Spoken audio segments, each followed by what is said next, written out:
George Sugana Halim, anak bos toko roti yang menganiaya karyawan di Cakung, Jakarta Timur, akhirnya ditangkap. Sebelumnya, saat menganiaya karyawan bernama D 19 tahun, George sempat berkata dirinya kebal hukum. George ditangkap di sebuah hotel yang berada di kawasan Sukabumi, Jawa Barat, Minggu, tanggal 15 Desember tahun 2024, malam. Penangkapan ini dikonfirmasi oleh Kapolres Metro Jakarta Timur, Kombes Nicholas Ari Lilipali, Senin, tanggal 16 Desember tahun 2024. Pelaku tersebut sudah diamankan oleh personel gabungan Ditkrimum Polda Metro Jaya dan Satreskrim Polrestro Jaktim, ujarnya.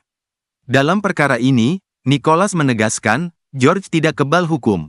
Bahkan, kasus penganiayaan tersebut sudah naik statusnya ke tahap penyidikan. Dalam perkara ini, pelaku tidak kebal hukum. Buktinya pelaku sudah diklarifikasi sebagai terlapor dan perkara sudah ditingkatkan ke tahap penyidikan, kata Nicholas. Nicholas menuturkan proses penyelidikan dan penyidikan memerlukan waktu untuk mengumpulkan alat bukti yang cukup. Polres Metro Jakarta Timur pun telah memeriksa sejumlah saksi dan terlapor untuk diminta klarifikasi terkait kasus ini. Sebelumnya, saat menganiaya karyawan, George sempat mengatakan dirinya kebal hukum. George juga berucap tidak takut dilaporkan korban ke polisi. Pernyataan itu diungkapkan George setelah menganiaya D dengan cara melemparkan tempat solasi berukuran besar dan meja ke arah korban. Kita punya videonya, kita bisa melaporkan ke polisi.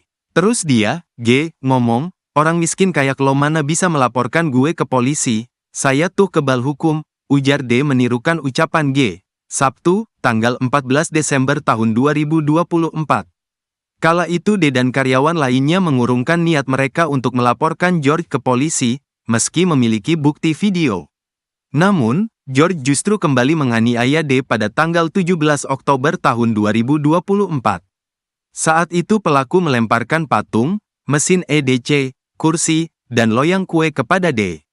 Adapun penyebab penganiayaan itu lantaran D menolak mengantarkan makanan ke kamar pribadi pelaku. Penganiayaan itu pun terekam dalam dokumentasi video yang diambil seorang pegawai di lokasi. Akibat kejadian itu, D mengalami luka-luka di sekujur tubuhnya. Atas kejadian tersebut, D akhirnya melaporkan George ke Polres Metro Jakarta Timur pada pertengahan Oktober tahun 2024. Download Tribun X sekarang, menghadirkan lokal menjadi Indonesia.